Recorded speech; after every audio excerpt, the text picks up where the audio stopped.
នេះខ្ញុំសូមរំលឹកជ័យអង្គពីទីមួយនៃការក្រោកឈរឡើងដើម្បីរកទុនជានៃព្រះរាជាណាចក្រកម្ពុជា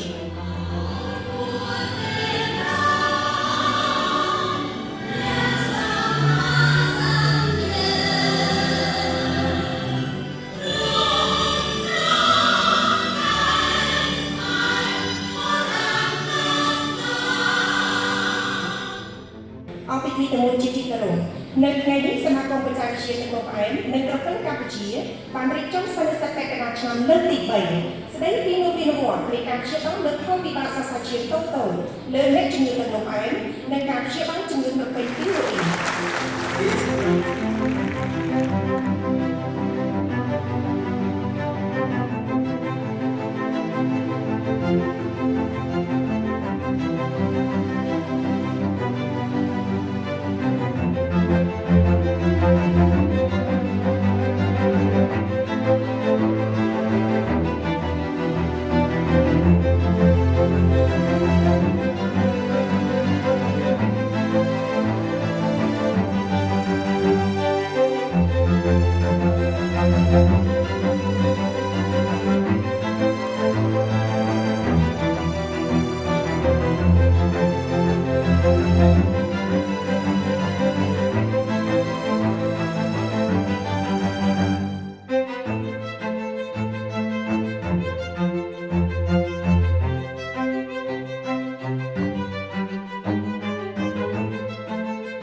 Thank you.